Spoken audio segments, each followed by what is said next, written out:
Hi, this is James from Tabletop Gaming Guild, and today we're going to go over the Kickstarter KAOS. Now keep in mind this is a prototype, so all the components, the art, is all subject to change. And even the art that looks finalized is not. So there's nothing finalized on this. This will all be done through the Kickstarter campaign. You'll see stuff on that. So just keep in mind this is just a preview for how the game plays to give you a better idea about it. So let's go ahead and get started. In KAOS, it's a two-player battle. And basically, you're playing as ethereals. And what you're going to do at the beginning of the game is you're going to make up a wish. And your goal in the game is to defeat the other player's 20 warriors so that you can get your wish granted by the defeated ethereal. Now, the game has a general setup. And what it's going to do is you're going to shuffle each of the 4 decks, and in the prototype there's a symbol up here to help sort them out, and we're going to go over each of those 4 types. The first one we're going to go over is going to be the Titans, and you can see from the symbol up there. Now these Titans are going to be the most powerful fighters in your deck. They are uncontrollable forces of nature. They have the highest specialty attributes, but they lack special skills. So these guys are basically your tanks. And in the prototype game, or base game, there's going to be 4 types. So we have the Water Sentinel, the Fire Sentinel, Earth Sentinel, and Air Sentinel. Next, we're going to go ahead and go over the strategists. They're going to be your clever ones. They're going to be the ones that you're going to try to hurt your opponent without necessarily getting to direct combat because they're a little bit weaker. They execute their attacks during the pre-combat phase, which we'll go over, and there's 12 of them in this stack. So like Cosmic Killer, these ones here obviously are all placer art. The ones that do have on are pretty cool. I like them a lot. Plague Doctor, your Submarine Queen, you got your Captain's Curse, you got your Blind Justice. So there's some really cool ones in the strategic stack. Okay, so the next one we're going to go over is going to be the Stealth deck. These are the most dangerous fighters. They will find a way to benefit or harm even when combat has ended. They execute their skill during post-combat phase. And there are 8 of them in this stack.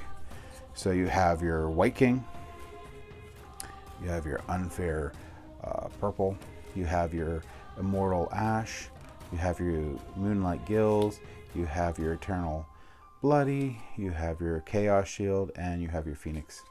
So there's 8 of them in this stack, and the final stack we're going to go over is going to be your biggest stack, and that is your warriors. These are the toughest of them all. They do hand-to-hand combat, and they're eager to enter a battle. Execute their skills during combat phase, and there are 16 warriors in this deck. So these basically are going to be the meat. They're going to be the ones going out, and they're going to be the ones that you're going to send in for basically your front line. And there's some really cool art on some of these. I really like the art on the Time Guardian. Even in the prototype, or there's a Golden Samurai. So there's a lot of them in there. All right, now before the game starts, you're going to shuffle all 4 of these decks, and we're going to go over how to set up your deck real quick, which is really quick, and start the game. So you're going to deal out 2 of the Titans to start off. Then you're going to deal out 8 of the warriors to each player.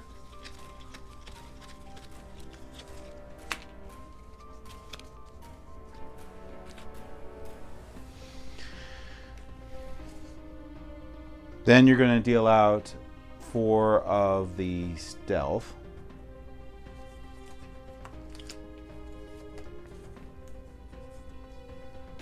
And you're going to then deal out 6 of the strategic people. Oops, there was the other 4. 6.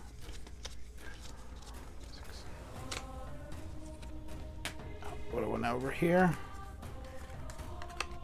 All right, let me clean this up real quick, and then you're going to shuffle your deck.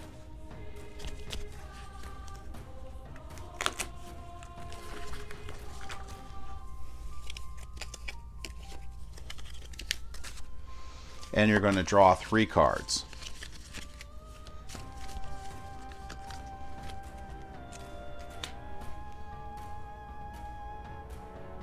You'll also get 3 glint and 1 power die, and you're going to go ahead and place these in front. You're going to always have 3, move this up a little bit. Now you're going to always have 3 warriors in front of you. Okay, so now what's going to end up happening is you're going to decide initiatives, whoever goes first, and in that round it'll be that player, then the other, and then it rotates. And that continues on until the game ends. Now, each person's going to pick 1 ethereal to fight, and they're going to go ahead and place their fighter in the combat pool. All right, then you're going to apply any elemental advantages, and I didn't go over that yet. So each of the fighters has an element. You can tell, like, this is fire or water and whatnot. And there's going to be an elemental chart, and that's up here. So you get fire beats earth, earth beats air, air beats water, and you can see they're color coded to match the cards. So you're going to take that into account, and if they have the bonus, you're just going to shift it. So if they don't have any bonus, you'll set it there. If you have a +1 bonus, you're going to set it there, so that way you know.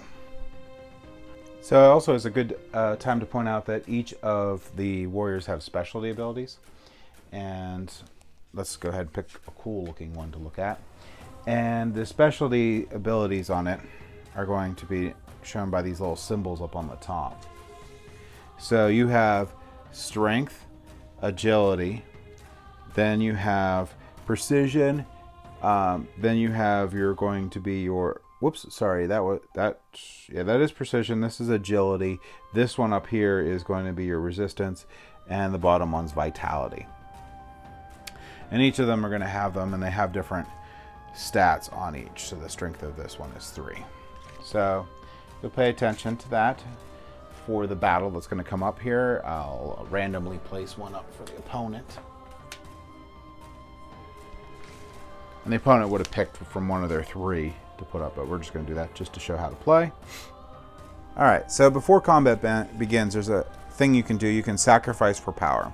And basically all that is you're going to take the top card from this deck and put it in your graveyard. And if you do, you're going to get a +2 power, which is down here. So this guy could have +3 power right now, which can be very advantageous if you have a big enemy on there or a titan that you need to, like, beef yourself up for a little bit. You can also sacrifice for life, and during the planning phase, each ethereal will be able to weaken their own fighter to revive fighters from the graveyard. So you remove up to maximum of +3 bonuses to revive a fighter. For each bonus removed, you can retrieve a fighter.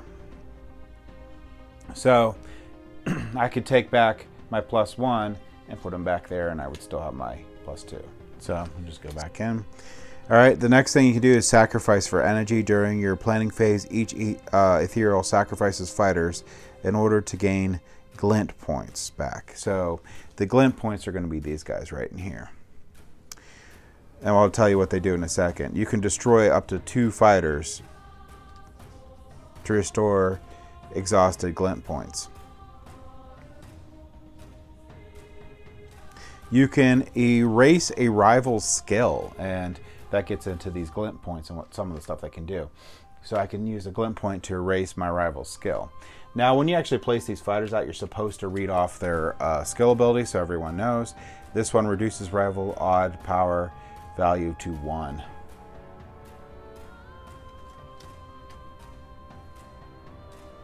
And this one here can be replaced by a fighter from your graveyard, or replace a fighter from the rival's pool.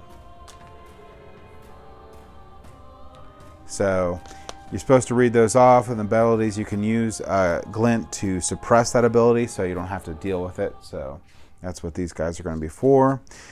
Supporters, you can also, during getting into the combat phase portion now, you can use one of your warriors in your pool to support your fighter in battle. Skills of both fighters would be combined, so I could actually put that in there. So I can combine the abilities. So now this might be a little confusing, so let's go into the phases of the game so it makes sense.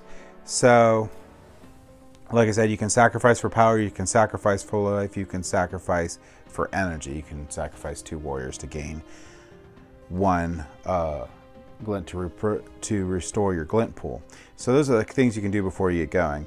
Then you have your pre-combat phase. You may exhaust and place a glint point on your opponent's fighter to erase their skill. So I could use that to get rid of the skill if I think it's really a danger for me. And then you would resolve the skills of the strategists and the strategist fighters in the combat zone. So the strategists come into play and they would be resolved. Then you're going to take the specialty die, which is this guy right here. So the player with initiative is going to roll the specialty die, and you're going to have the different things on it. If you roll this K or KAOS on there, you can choose what the result is going to be. The ethereal that has the initiative can re-roll to keep the second value if they want. And what's going to happen is each ethereal is going to use this value that was rolled. So let's say I rolled agility, and they're going to use that as their combat value on there. So if I look, the agility on mine here is going to be a 2, but since I used him as a support, I would count the agility on my main fighter on there, so it's going to be a 6. And then the opponent's agility is going to be a 1. Then we're going to go into the combat phase. Each ethereal will support their fighter, so that's when I would have actually put the fighter support out. And that's good too, because you actually know what's going to be happening. So I'm going to be like, well, out of these 2 guys here, this one has the highest agility, so I'll put him out, so that'll give him a 7. The opponent might do the same thing. So to be clear, before I forget, if you actually want to do support, I should have actually said that you need to roll the power die. And whatever numbers rolled on the power die there is as many warriors, fighters from your pool that can be placed on your fighter in the combat arena. I just did 1, but the lowest number, of course, is going to be 1 on here. So I could place more if I wanted to beef them up. But if I was fighting a Titan, I might want to put a ton on there. So that is very important. And at this point, you're going to resolve any skills for the combat phase that aren't erased by the glint. And the fighter with the highest final combat battle will be defeated by the opposing player. In case of a tie, the element type will decide the result. So if you have a superior type.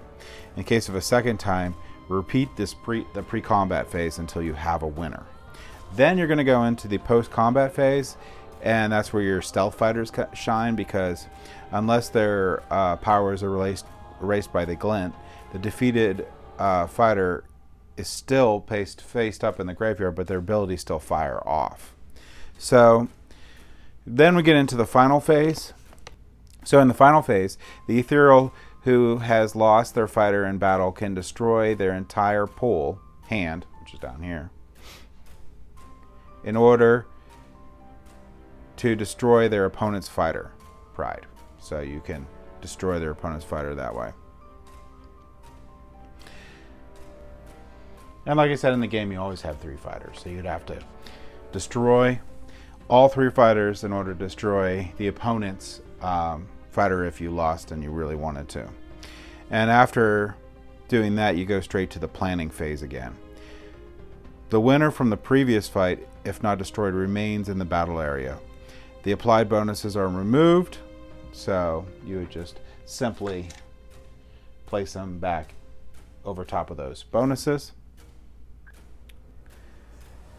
So hopefully this was helpful of a general overview of the game and basically what all the different things are in it and how to do the just initial setup and basically how the game plays. So this is a general overview. Now, Again, keep in mind that this is a prototype, so any of this stuff can change, including the rules of the game.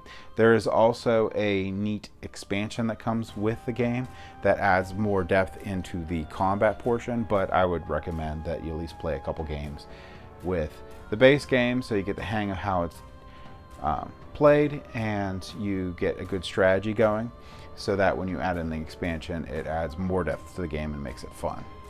So, thank you for watching.